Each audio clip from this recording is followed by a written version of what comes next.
weeraryahankii hore ee kooxda kubadda cagta ee FC Somtel Axmed Nuur Cilmi ayaa khadka si toos ah ugu jira isagoo doonaya inuu ka warbixiyo kulanka adag kooxdiisa hore ee Somtel oo biri dhexmari doonto kooxda kubadda cagta RBS. Axmed Nuur soo dhawow. waxaad doonaysaa inaad warbixin ka bixisid kulanka adag biri dhexmari doono Somtel iyo RBS.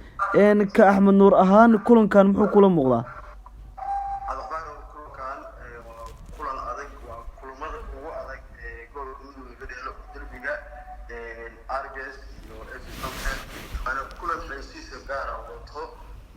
kooxda Somtel bari waxa uu rajaynayaa insha Allah kulankaas inay guush xageeda noqoto waa kulan indhaha lagu wada hayo waa kulan derby game yahay haddana group adag ay labada kooxood ku jiraan haddana free game koodu hoose labada kooxood ay iswajahayaan miimaduna ay tahay kooxdii bari dibaaxa ka soo inay derby groupkan adag ay arcabtada kala soo bixi doonto.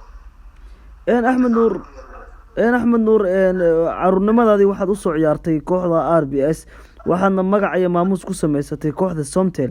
adigu ahaan beri galab kooxda taageersan tahay?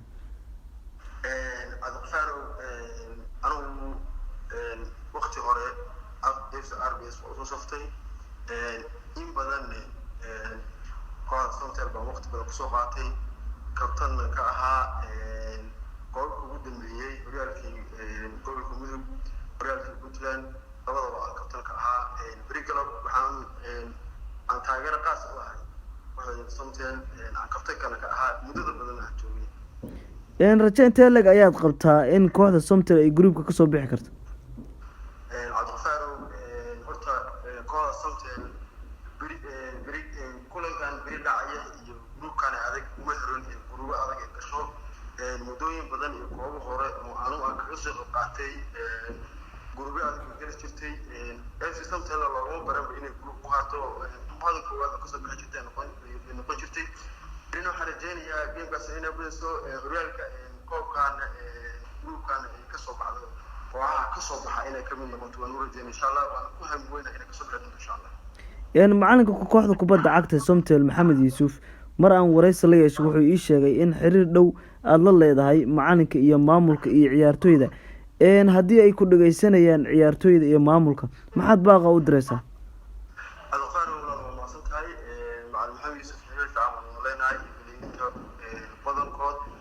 macallin Yuusuf kooxda waqti badan buu geliyay muddo 3 bilood ah inta uu hayay kooxda waxaan badan ku sameeyay isbedel badan ku sameeyay oo ku amaanay oo ku bogaadinaya waa macallin saaxadda sportsball muddo waqti badan ku soo jiray wax badan fahamsan waa macallin wax badan kooxda ka bedeli kara guulo badan gaarsiin kara waxaan u rajaynayaa insha Allah macallin Yuusuf kulankaas koobka inta ka dhiman inuu guul iyo ka gaaro baliirinta kooxda Somtel waxaan rajaynayaa insha Allah isku xirnaan iyo inay nooli ugu yaqaanay soo bandhigaan quruxda badnaa akhlaaqda lahaa taageerahooda meel kasta joogaan inay qandan doonaan waa insha Allah waa ku hamweynahay kulankaasna ay guul weyn ka soo weyn doonaan insha Allah. ma aaminsan tahay kooxda Somtel inay bedelkaaga heshay oo beri galab weeraryahanka ay haysato uu yahay mid adiga kuu dhimo?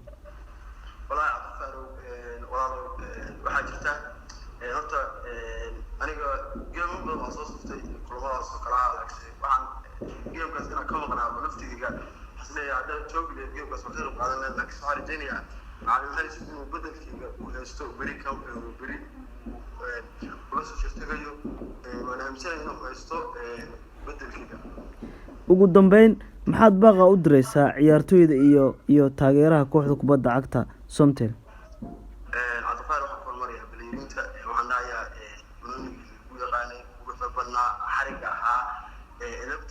إن صوب الكتان إذا كم مشغول الأربيترياشة إذا كده حين اسمه مشغول إن بلوني بروح صوب الكتان تغيرها أنا ديوحنا يا بحين جوي غاني كريستاجيني ديريجرينتيني إن بلقر تغنيتان كوحدة Somtel برينتا أنت بري على فكرة نقطة كذا عيارة أذاك أنت كوب اليوم. waa hagaag kaasi wuxuu ahaa weeraryahankii hore ee weeraryahankii hore ee kooxda kubadda cagta FC Somtel Axmed Nuur Cilmi oo ka waramaya kulanka adag ee kooxdiisa Somtel biri dhexmari doona kooxda kubadda cagta RBS. Axmed Nuur waa ku salaamaya, aad baad u mahadsantahay.